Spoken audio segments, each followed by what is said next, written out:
Yes तो hello everyone, Rahul यार। आज हम एक्सप्लेन करने वाले हैं 2021 में आई मूवी थ्रिथम इरंडू को, यानी कि प्लान बी मूवी को। मूवी के शुरुआत में हम लोग को डायरेक्टर किशोर नाम के शख्स के घर को दिखाया जाता है। तभी एक शख्स हेलमेट लगाकर उसके घर में एंटर करता है। दिखने में ये लगता है कि ये अपाहिज है।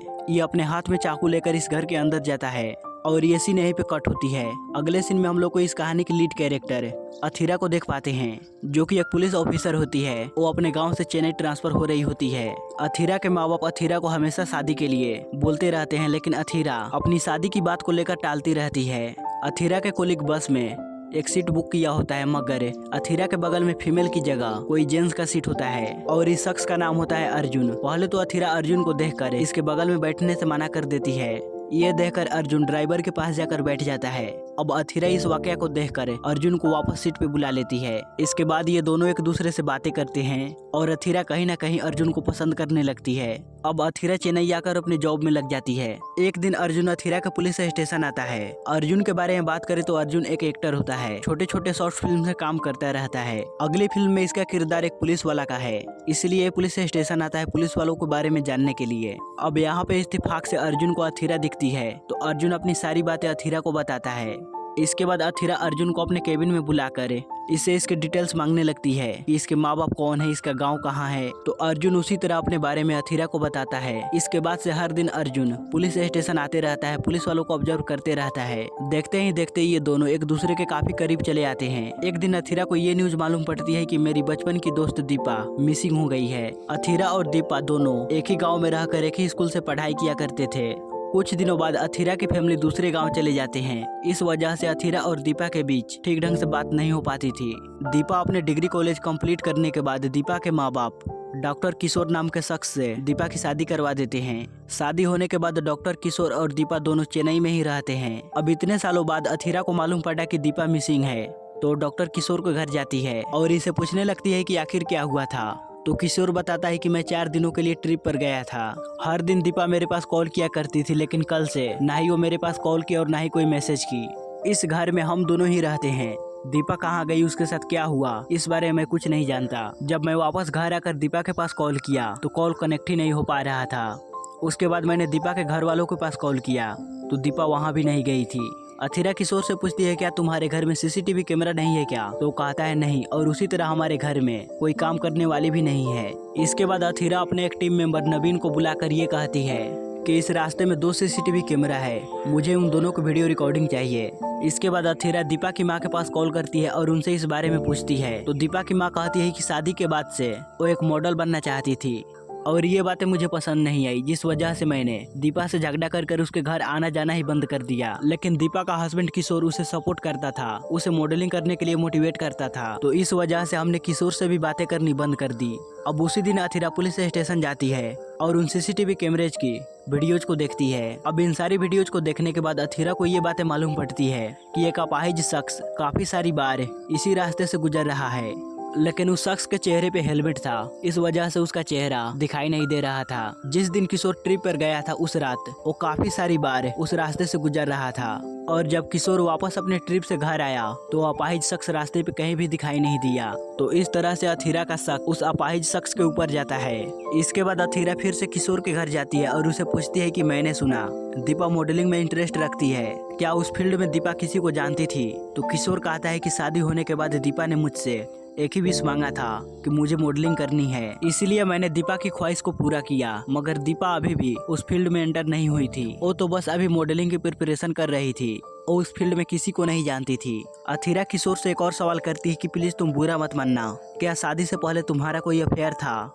किशोर कहता है कि मैं कॉलेज के दिनों में पल्लवी नाम की लड़की को बहुत ज्यादा पसंद करता था और वो लड़की एक नॉर्थ इंडियन थी, इस वजह से उसके परिवार वाले हमारे रिश्ते को अपना नहीं पाए, तो अब हमारे बीच ऐसा कुछ नहीं है। उसके बाद से मैंने उसे कांटेक्ट करने की भी कोशिश नहीं की। अथीरा किशोर से एक और सवाल पूछती है, जब तुम्हारा कॉल कनेक्ट नहीं हो पाता है तो क्या तुम्हारे पास कोई और अल्टरनेटिव नंबर है क्या। किशोर कहता है नहीं, मेरे पास बस एक ही नंबर है। अब यहाँ से अथीरा चली जाती है। अथीरा के जाने के बाद किशोर अपने बेडरूम में आता है और यहाँ पे किशोर अपने दूसरे फोन को फैन के ऊपर छुपा कर रखा होता है। किशोर उस फोन को लेकर किसी शख्स से बात करने लगता है कि मैंने तुम्हें कितनी बार बोला है कि तुम मेरे मेन फोन पे कॉल मत किया करो। यहाँ पे सब कुछ हमारे मुताबिक ही हो रहा है, फिक्र करने की कोई जरूरत नहीं। इधर अथिरा उस अपाहिज शख्स के बारे में जानकारी इकट्ठा करने में लगी होती है। अगले दिन अथिरा को न्यूज में मालूम पड़ती है कि किशोर के घर से कुछ दूरी पे एक कार का एक्सीडेंट हुआ है। अथिरा और उसकी टीम फौरन क्राइम स्पॉट पे जाते हैं। अभिषेक इस इंसिडेंट के बारे में अथिरा को एक्सप्लेन करने लगता है कि मरने वाली एक लड़की है, शायद ये लड़की ड्राइव कर रही होगी, इसका कंट्रोल खो गया होगा और ये जाकर किसी पेड़ से टकरा गई। गाड़ी में आग लगने की वजह से गाड़ी के साथ साथ ये लड़की भी जल गई और इस हादसा के हुए करीबन 2 दिन हो चुके होते हैं। अगले दिन पोस्टमार्टम रिपोर्ट में ये बातें मालूम पड़ती है कि ये लाश किसी और का नहीं, दीपा की है। ये बातें जानकर दीपा पूरी तरह शौक में रह जाती है। पोस्टमार्टम करने वाला डॉक्टर दीपा के पास आकर उसे ये बातें बताता है कि एक्सीडेंट होने से पहले दीपा के सर पे, शायद एक्सीडेंट होने से पहले दीपा का सर स्ट्रेनिंग से टकराया होगा और उसी वक्त वो बेहोश हो गई होगी। इसके बाद दीपा का अंतिम संस्कार किया जाता है। अब अथिरा दीपा की केस को क्लोज करने ही वाली होती है, तभी अथिरा के दिमाग में कई सारे सवाल उठने लगते हैं कि दीपा की गाड़ी में एयर बैग टेक्नोलॉजी थी, शायद किसी खराबी की वजह से वो ओपन नहीं हुआ होगा, या तो फिर दीपा उतनी स्पीड से ड्राइव नहीं कर रही होगी। दीपा की गाड़ी को अच्छे से जांच करने के बाद अथिरा को ये बातें मालूम पड़ती है कि जिस वक्त दीपा का एक्सीडेंट हुआ उस वक्त गाड़ी न्यूट्रल में थी, न कि वो गाड़ी 3rd या 4th गियर में थी। किसी भी गाड़ी का एक्सीडेंट होने के लिए उस गाड़ी का स्पीड बहुत ही तेज होना चाहिए, लेकिन यहाँ पर तो दीपा की गाड़ी न्यूट्रल में है। उसी तरह वो अपाहिज शख्स कौन है, इस बारे में अथिरा को अभी तक जानकारी नहीं मिली। इसी वजह से अथिरा दीपा की केस को क्लोज नहीं करती और ज्यादा इन्वेस्टिगेशन करने में लग जाती है। अब अथिरा दीपा के बारे में सोचकर ना ही वो चैन से सो पाती, ना ही ठीक ढंग से खाना खा पाती। इस बारे में जब अर्जुन को मालूम पड़ती है तो वो अथिरा के घर आता है, उसे खाना देता है और थोड़ा बहुत हौसला देकर वो यहाँ से चला जाता है। अगले दिन फोरेंसिक से ये बातें मालूम पड़ती है कि कार जल जाने की वजह से उस कार से किसी के भी फिंगरप्रिंट्स नहीं मिले, लेकिन मालूम पड़ती है कि उस कार के जलने से पहले उसके नंबर प्लेट गिर गए थे और जब उस नंबर प्लेट को जांच किया जाता है तो उस पे किसी के फिंगरप्रिंट्स मिलते हैं। तो अब अथिरा किशोर के, उसके पड़ोसी और रिश्तेदार के हर किसी के फिंगरप्रिंट्स को इकट्ठा करती है। अब अथिरा एक एक कर हर किसी के फिंगरप्रिंट्स को मैच करवाती है, यहाँ तक कि किशोर के फिंगरप्रिंट्स को, मगर किसी के भी फिंगरप्रिंट्स मैच नहीं होते। इसी दौरान किसी जगह पे एक हस्बैंड अपनी वाइफ को घर छोड़कर ट्रिप पे जाता है और ये वाकया दूर खड़ा हुआ अपाहिज शख्स देखते रहता है। इस लड़की का नाम होता है उषा। जब उषा अपने घर में अकेली होती है तो वो अपाहिज शख्स आकर उषा को जान से खत्म कर देता है। अगले दिन पुलिस वालों को इस क्राइम के बारे में मालूम पड़ती है तो अथिरा तुरंत उस जगह पे जाती है। सीसीटीवी कैमरे को जब अथिरा चेक करती है तो उसे मालूम पड़ता है कि एक अपाहिज शख्स उषा के घर में एंटर हो रहा है। अभिषेक उषा के बारे में पहले से ही इन्वेस्टिगेशन कर रखा था। वो अथिरा को बताता है कि शादी से पहले उषा का काफी सारे अफेयर्स थे। कॉलेज के दिनों में उषा एक ही बार 5 बॉयफ्रेंड को मेंटेन किया था और शादी होने के बाद वो 5 लोग उषा के घर आकर लड़ाई झगड़े भी किए थे। अभिषेक उषा के उन 5 बॉयफ्रेंड के बारे में भी जानकारी इकट्ठा कर रखा होता है। अभिषेक 4 लोगों से बातें कर लिया है, मगर एक शख्स से उसकी कॉल कनेक्ट ही नहीं हो पाई और उस 5वें शख्स का नाम है भरनी। फिलहाल भरनी कहाँ पे है इस बारे में किसी को भी मालूम नहीं। अथिरा अभिषेक से पूछती है कि भरनी का कौन सा गांव है, तो अभिषेक बताता है कुंभकोणम। अथिरा बताती है कि दीपा का गांव भी वहीं है और शायद दीपा की मर्डर केस में भरनी का हाथ हो सकता है। तो अथिरा कुंभकोणम फोन कर भरनी के बारे में पूछती है तो वहाँ से अथिरा को ये बातें मालूम पड़ती है कि कॉलेज के दिनों में भरनी प्यार के नाम पर लड़कियों को सताता था। एक दिन भरनी एक लड़की को किडनैप करने की भी कोशिश की, इस वजह से कॉलेज वाले भरनी को कॉलेज से निकाल दिए। भरनी के माँ के मरने के बाद भरनी इस गांव को छोड़ दिया। अब अथिरा भरनी के बारे में जानकर ये डिसाइड करती है कि शायद दीपा और उषा का किलर भरनी ही हो सकता है। तभी एक शख्स बताता है कि मैडम सीसीटीवी कैमरे में तो हमें एक अपाहिज शख्स दिखाई दे रहा था, लेकिन भरनी तो अपाहिज नहीं है। अथिरा कहती है कि भरनी को गांव छोड़े हुए 3 साल हो चुके हैं, शायद इस बीच उसका एक्सीडेंट हुआ हो और वो अपाहिज हो गया हो। भरनी अपने गांव को छोड़ने से पहले अपने गांव की जमीनों को बेचा था, तो अथिरा उन पेपर को हासिल करे उससे फिंगरप्रिंट्स निकाल कर दीपा के गाड़ी के नंबर प्लेट के फिंगरप्रिंट से मैच करवाती है, तो फिंगरप्रिंट्स मैच हो जाते हैं। इससे अथिरा को यकीन हो जाता है कि दीपा का किलर भरनी ही है। एक दिन अर्जुन अथिरा के घर आता है कुछ टाइम स्पेंड करने के लिए। अर्जुन अथिरा से पूछता है कि क्यों तुम दीपा को इतना लाइक करती हो। अथिरा कहती है कि वो बचपन से ही मेरी बेस्ट फ्रेंड है। बचपन में वो मुझे बचाने के लिए पानी में कूद गई। जब टीनेज की उम्र में मेरी फोन खो गई तो दीपा अपने पैसों से मुझे आईफोन खरीद कर दी। मेरे पास जो फोन है वो दीपा का दिया हुआ है। इस फोन का लॉक मेरे और दीपा के फिंगरप्रिंट से ही खुलते हैं। इसके बाद अथिरा कुछ और इन्वेस्टिगेशन करती है तो उसे मालूम पड़ती है कि दीपा के मरने से 4 दिन पहले भरनी सिंगापुर चला गया और वो अभी भी सिंगापुर ही है। तब जाकर अथिरा को यकीन होता है कि मर्डर करने वाला भरनी नहीं है। नवीन कहता है कि शायद भरनी को फंसाने के लिए किसी ने उसके फिंगरप्रिंट्स को उस गाड़ी के नंबर प्लेट पे रख दिया होगा। तभी अथीरा को मालूम पड़ती है कि डॉक्टर किशोर घर पे नहीं है, वो किसी काम की वजह से शहर से बाहर गए हुए हैं। अथीरा नवीन और अभिषेक को लेकर डॉक्टर किशोर के घर जाती है उसकी घर की तलाशी लेने के लिए। जब अथीरा और उसकी टीम घर की तलाशी ले रहे होते हैं तो किशोर के बेडरूम में वो फोन रिंग होने लगता है।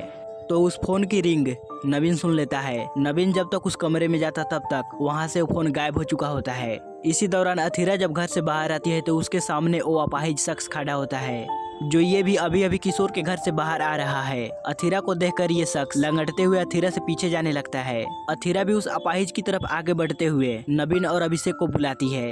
अब देखते ही देखते वो अपाहिज शख्स ठीक होकर दौड़ते हुए यहाँ से भागने लगता है। इसका मतलब यह है कि इस शख्स का पैर बिल्कुल ठीक है, ये अपाहिज नहीं है। अब अथीरा और उसकी टीम उस शख्स का पीछा करने लगते हैं। फाइनली अथीरा अपने दिमाग का इस्तेमाल कर इस शख्स को पकड़ ही लेती है जो यही पासी में बैठकर इन्हें गुमराह कर रहा था। और ये शख्स कोई और नहीं भरनी होता है, यानी कि भरनी पुलिस वालों को गुमराह करने के लिए सिंगापुर गया। इसके बाद अथीरा भरनी को पुलिस स्टेशन लाकर इसे पूछने लगती है कि तुमने दीपा को क्यों मारा। तो भरनी यहाँ पे पुलिस वालों को अपनी कहानी बताने लगता है। जब भरनी अपने गाँव में इंटरमीडिएट की पढ़ाई कर रहा था उस वक्त भरनी उषा से प्यार करने लगा। उषा भरनी से प्यार करने की नाटक की और इसका फायदा उठाने लगी।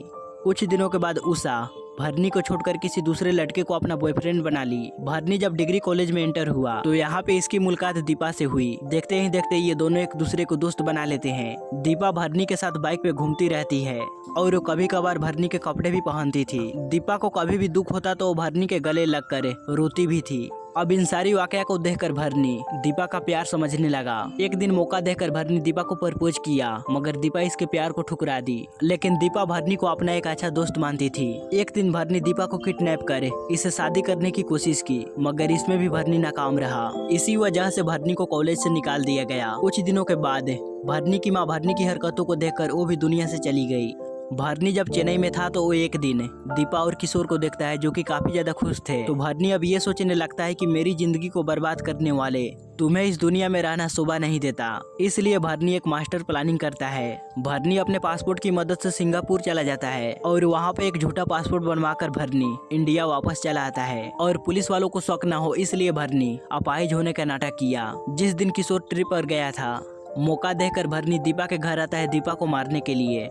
लेकिन उस दिन उस घर में दीपा होने की जगह उस घर में कोई दूसरा शख्स होता है और वो शख्स कोई और नहीं अर्जुन होता है। यहाँ पे अर्जुन और भरनी के बीच लड़ाई होती है। अब इसी लड़ाई के दौरान भरनी के हाथ दीपा के गाड़ी के नंबर प्लेट को टच होते हैं। तो उस वक्त भरनी दीपा को मारे बगैर ही वो यहाँ से चला जाता है। इसके बाद भरनी उषा के बारे में इन्वेस्टिगेशन करता है और उसे जान से खत्म कर देता है। कुछ दिनों के बाद भरनी दोबारा से दीपा के घर आता है तो वहाँ पे अथीरा और उसकी टीम होती है। तो इस तरह से अथीरा भरनी को पकड़ लेती है। सुबह अथीरा भरनी से पूछती है कि अगर तुमने दीपा का कत्ल नहीं किया तो किसने किया। अगर तुम उस शख्स को जिसे दीपा के घर पे देखा था उसे तुम दोबारा से देखोगे तो तुम उसे पहचान लोगे। तो भरनी कहता है हाँ मैं उसे पहचान लूंगा। यहाँ पे अथीरा को मालूम नहीं होता कि उस दिन भरनी के साथ जो हाथापाई कर रहा था वो अर्जुन ही था। इसके बाद अथीरा भरनी को गिरफ्तार करे उषा के मर्डर केस में उसे जेल भेज देती है। अब अथीरा अपने फ्लैशबैक को याद करे। जिस दिन दीपा की शादी हो रही थी उस दिन अथीरा के पास दीपा आई। वो अथीरा को कही। दीपा कहती है कि मुझे ये शादी पसंद नहीं, मैंने अपने माँ बाप को समझाया मगर वो नहीं माने।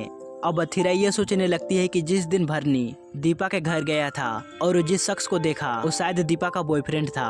अगले दिन अथीरा एक स्केच मेकर को बुलाकर भरनी की मदद से उस शख्स की स्केच बनवाने लगती है। तो यहाँ पे स्केच आर्टिस्ट अर्जुन की चेहरा को ड्रॉ करने की जगह वो किसी दूसरे का चेहरा ड्रॉ कर देता है। तो ये स्केच क्लियर न होने की वजह से अथीरा इस होप को छोड़ देती है। इधर अर्जुन शॉर्ट फिल्म में काम करे अपना गुजारा कर रहा होता है। तभी वहाँ अथीरा अपने माँ बाप को लेकर अर्जुन के पास आती है अर्जुन से मिलवाने के लिए। तो यहाँ पे अर्जुन और अथीरा की एंगेजमेंट हो जाती है। लेकिन अथीरा शादी के लिए कुछ टाइम मांगती है और वो इस दौरान दीपा की केस को नहीं छोड़ती और ज्यादा इन्वेस्टिगेशन करती रहती है। एक दिन अथीरा एक डॉक्टर को दीपा के पोस्टमार्टम रिपोर्ट को दिखाती है। ये रिपोर्ट दिखाकर वो कहती है कि इसमें ऐसा लिखा है कि कार जलने से पहले दीपा के सर पे चोट लगी थी। क्या आप मुझे बता सकते हैं कि वो चोट किस वजह से आई, कार की स्टीयरिंग की वजह से या फिर किसी दूसरी वजह से? अगर आपको कोई हेल्प चाहिए तो मैं फिर से दीपा की बॉडी को बाहर निकालूंगी। आप फिर से दीपा की एक रिपोर्ट बनाइए और ये सारी चीजें ऑफिशियली नहीं अनऑफिशियली होनी चाहिए। तो डॉक्टर उसी तरह दीपा की बॉडी को चेक करे अथीरा को यही बताता है कि वो चोट उसके सर पे स्टेयरिंग की वजह से नहीं बल्कि एक रॉड की वजह से उसके सर पे चोट लगी है। मैडम यहाँ पे एक और ट्विस्ट बात यह है कि कब्र में दीपा की डेथ बॉडी नहीं बल्कि वो किसी और की डेथ बॉडी है और पहले डॉक्टर ने जिसने दीपा की डेथ बॉडी का पोस्टमार्टम किया था वो आपको झूठी रिपोर्ट दी है। अथीरा वो असली रिपोर्ट ले जाकर उस डॉक्टर को दिखाती है और कहती है तुमने ये झूठी रिपोर्ट क्यों बनाई। और डॉक्टर कहता है कि मैंने ऐसा अभिषेक के कहने पर किया। अथीरा जब अभिषेक से पूछती है कि तुमने ऐसा करने के लिए क्यों कहा तो अभिषेक कहता है कि जब मेरी बीवी हॉस्पिटल में थी तो मेरी बीवी को बचाने वाला डॉक्टर किशोर ही थे और डॉक्टर किशोर ने ही मुझे ऐसा करने के लिए कहा। इसके बाद अथीरा सीधे डॉक्टर किशोर के पास जाती है और उसे दीपा के मर्डर केस में अरेस्ट करती है। यहाँ पे डॉक्टर किशोर अथीरा से 10 मिनट मांगता है सब कुछ बताने के लिए। तो यहाँ पे डॉक्टर किशोर जो हुआ वो बताने लगता है कि दीपा के माँ बाप दीपा के मर्जी के खिलाफ दीपा की शादी मुझसे करा दी और जिस दिन से दीपा की शादी हुई वो किशोर को अपने से दूर ही रखती थी।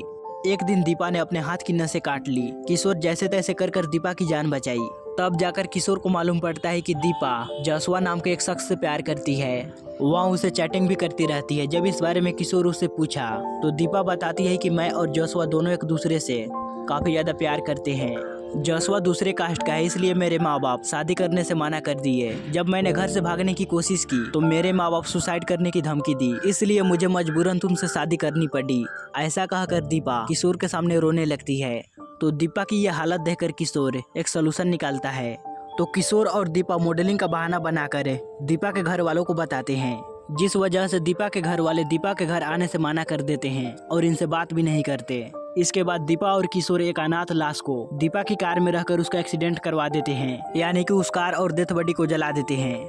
इसके बाद किशोर डॉक्टर और अभिषेक को कुछ पैसे देकर झूठी रिपोर्ट बनवाई कि वो लाश दीपा की ही है। सारी दुनिया को मालूम पड़े कि दीपा अब इस दुनिया में नहीं रही। इसके बाद किशोर अथीरा को दीपा और जोशवा की वो वीडियो दिखाता है जिसमें ये दोनों बहुत ही ज्यादा खुश थे। रिसेंटली दीपा ने इस वीडियो को किशोर के ईमेल पे मेल किया था। अथीरा इस वीडियो को ले जाकर भरनी को दिखाती है और इसे पूछती है क्या तुमने उस दिन जिस शख्स को देखा था क्या वो यही है। तो भरनी ना का जवाब देता है। इसके बाद अथीरा किशोर के पास कॉल कर उसे पूछने लगती है क्या तुम्हारे पास कोई दीपा का कॉन्टेक्ट नंबर है। तो किशोर कहता है नहीं मेरे पास कोई कॉन्टेक्ट नंबर नहीं है। लास्ट टाइम दीपा ने मुझे कहा था कि 3 महीने बाद मैं खुद तुमसे मिलने के लिए आऊंगी। जब दीपा मुझसे मिलने के लिए आएगी तो मैं तुम्हें जरूर इन्फॉर्म करूंगा। अब दीपा के मन में ये सवाल उठने लगते हैं कि उस दिन दीपा के घर में जोशवा नहीं था तो कौन था। अथीरा दीपा की केस को क्लोज नहीं करती वो उसका इंतजार करने लगती है। धीरे धीरे समय बीतता है। इसी दौरान अथीरा के माता पिता अथीरा को शादी के लिए बोलते रहते हैं लेकिन अथीरा अर्जुन को रोक कर रखी होती है। वो अपनी शादी को पोस्टपोन करती रहती है। अब देखते ही देखते 3 से 6 महीने गुजर जाते हैं। दीपा की तरफ से ना कोई मेल ना कोई मैसेज आता है। अब एक दिन अथीरा को दीपा की तरफ से मैसेज आता है। वो एक जगह पे मिलने के लिए बुलाती है। अगले दिन अथीरा वहीं पे जाने के लिए रेडी हो रही होती है। तभी वहाँ अर्जुन आता है अथीरा से मिलने के लिए। अथीरा के बारे में जानने के बाद अर्जुन भी जिद करने लगता है कि मैं भी तुम्हारे साथ चलूंगा वहाँ। तो अथीरा अर्जुन के साथ वहाँ जाने लगती है। इसी दौरान भरनी बेल पे जेल से बाहर आता है। हाल ही में भरनी ने एक शॉर्ट फिल्म में अर्जुन को देखा था तो वहाँ इसी बारे में बताने के लिए अथीरा के पास कॉल करता है मगर सिग्नल वीक होने की वजह से इन दोनों के बीच अच्छे से बात नहीं हो पाती। तो भरनी अथीरा के फोन पे अर्जुन की फोटोज भेजता है। भरनी यही बात नवीन को बताता है तो नवीन पहले से ही अर्जुन के बारे में इन्वेस्टिगेशन कर रखा होता है। वह यही बात बताने के लिए अथीरा के पास कॉल करता है लेकिन सिग्नल वीक होने की वजह से इनके बीच बातें नहीं हो पाती है। लेकिन नवीन अथीरा के पास एक वॉइस मैसेज भेजता है कि मैडम आप अर्जुन से संभल कर रहिए। उसका नाम अर्जुन नहीं है वो किसी और का नाम इस्तेमाल कर रहा है। इधर अथीरा दीपा के बताए हुए एड्रेस पे आती है और यहाँ पे इधर उधर दीपा को तलाशती रहती है। तभी यहाँ पे अथीरा के सामने डॉक्टर किशोर उसकी एक्स गर्लफ्रेंड अभिषेक और जोशवा आते हैं। इन सारे लोगों को एक साथ देखकर अथीरा के तो होश ही उड़ जाते हैं। वो इनसे दीपा के बारे में पूछती है। तभी अथीरा के फोन पे नवीन और भरनी के मैसेज आते हैं। तभी पीछे से अर्जुन अथीरा की गन लेकर अथीरा के पास आता है। तो अथीरा अर्जुन को देखकर इसका कॉलर पकड़ कर इसे पूछने लगती है कि तुम कौन हो, तुमने मुझे धोखा क्यों दिया, तुम मेरी जिंदगी में आखिर क्यों आए। अब यहाँ पे इस मूवी का सबसे बड़ा सस्पेंस रिवील होता है। अर्जुन अथीरा की फोन लेकर अपने फिंगर से अथीरा की फोन को अनलॉक कर देती है। इसका मतलब यह है कि दीपा कोई और नहीं अर्जुन है और ये सारे लोग मिलकर दीपा की कहानी को बताते हैं। दीपा बचपन से एक लड़की की तरह दिखती थी लेकिन कुछ हार्मोन्स चेंजेस की वजह से दीपा के अंदर एक लड़का था। मतलब ये कि दीपा एक लड़का बनना चाहती थी। वो लड़के की तरह चलती थी और लड़के की तरह कपड़े पहनती थी। इसी दौरान दीपा अथीरा से प्यार भी करती थी। एक लड़के की तरह। दीपा जब डिग्री कॉलेज में ज्वाइन हुई तो यहाँ पे इसकी मुलाकात भरनी से हुई। दीपा और भरनी दोनों एक दूसरे के काफी करीब थे। बीच बीच में दीपा भरनी के कपड़े भी पहनती थी। कुछ दिनों के बाद दीपा के घर वालों को दीपा और भरनी के बारे में मालूम पड़ जाती है, तो वो लोग दीपा को ब्लैकमेल कर उसकी शादी किशोर से करवा देते हैं। शादी के कई महीनों बाद भी दीपा किशोर को अपने करीब आने नहीं देती और एक दिन फाइनली दीपा अपनी कहानी किशोर को बताती है। इसके बाद एक दिन दीपा और किशोर एक लावारिस लाश को दुनिया के सामने दीपा की तरह रखते हैं। किशोर अपनी एक्स गर्लफ्रेंड और अभिषेक की मदद से दीपा को एक लड़का बनाने में लग जाते हैं। मतलब कि दीपा का जेंडर धीरे धीरे कर चेंज करने लगते हैं। अब पूरे 10 महीने के ट्रीटमेंट के बाद दीपा अर्जुन में कन्वर्ट हुई और अर्जुन अभिषेक की मदद से अथीरा के बगल में अपनी सीट बुक करवाई ताकि वह इसे दोस्ती करे। अब कितने दिन गुजर जाने के बाद भी अथीरा अर्जुन से शादी नहीं कर रही थी। अथीरा बस यही जिद कर रही थी कि मैं कैसे भी कर दीपा को अपने सामने देखूं। अब अर्जुन के सामने कोई ऑप्शन नहीं होता तो वह डिसाइड करता है कि मैं पूरी सच्चाई अब अथीरा के सामने लाकर रहूंगा। और ट्रीटमेंट से पहले दीपा ने जोशुआ के साथ एक वीडियो बनाई थी ताकि अथीरा को ऐसा लगे कि दीपा अपने प्यार के साथ खुश है और वो भी अर्जुन के साथ शादी कर खुशी से रहे। लेकिन अथीरा तो दीपा के ख्यालों में ही डूबी रहती है। अब ये सारी सच्चाई जानने के बाद अथीरा का सर चकराने लगता है और वो ये डिसाइड नहीं कर पाती कि मैं इसके लिए खुश हूँ या फिर दुख हूँ। तो यहाँ पे अथीरा अर्जुन को अपना फैसला सुनाने के लिए 1 साल का वक्त मांगती है। पूरे 1 साल के बाद अथीरा अर्जुन से जाकर मिलती है अपना फैसला सुनाने के लिए कि मैं तुमसे शादी करूंगी या फिर नहीं। और इसी के साथ ये मूवी यहीं पे खत्म होती है। गाइज, आप लोगों को क्या लगता है कि अथीरा अर्जुन से शादी करेगी या फिर नहीं? कमेंट बॉक्स में जरूर बताइएगा। गाइज, मुझे तो लगता है कि अथीरा अर्जुन से शादी करेगी।